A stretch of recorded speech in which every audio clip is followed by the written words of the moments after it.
Nous pensons tous, peut-être à tort la plupart du temps, que nous sommes un petit peu capables de changer le monde et qu'en un sens, on pourra en devenir les sauveurs d'ailleurs. Attention, je dis bien d'une autre, car franchement, si l'on faisait confiance aux personnages de cette semaine, le monde tournerait drôlement mal en un sens. Et même si parfois ces personnages sonnent comme de magnifiques représentations des meilleures choses que nous puissions être, ils sont également la parfaite synthèse d'une forme de bêtise. Une bêtise qui amuse bien plus qu'elle ne fait mal, et en ce sens, ces personnages ne sont pas de mauvaises personnes, bien au contraire. Elles sont simplement tellement obnubilées par leur propre personne que finalement, elles deviennent des sauveurs bien étranges, pour ne pas dire littéralement à côté de la plaque. Cela ne les rend pas moins aptes ou moins capables de sauver le monde, mais simplement un petit peu moins débrouillards peut-être.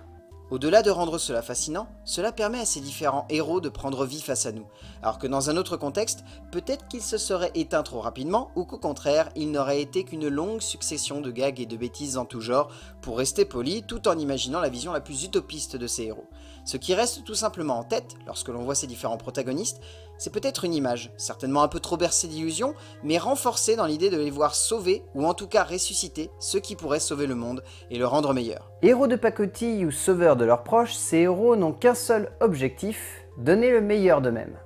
Un meilleur qui prend différentes formes, celle d'un charlatan musical et chrétien, celle d'un sauveur au gros bras, celle d'une femme souhaitant révéler une vérité que tout le monde cache bien comme il faut, celle d'un groupe d'ados fêtant la fin d'une époque, ou celle d'une femme luttant contre le fatalisme de son époque. Bref, ces héros tentent de sauver ce qu'ils pensent être juste, ce qu'ils pensent être nécessaire et important de garder sain et sauf, soit une forme de dignité humaine, personnelle ou parfois simplement une forme de tendresse qui devrait les rendre attachants, mais qui en font avant tout des personnages atypiques. Certainement pour le meilleur, mais il faut tout de même garder en tête que cela peut être également pour le pire.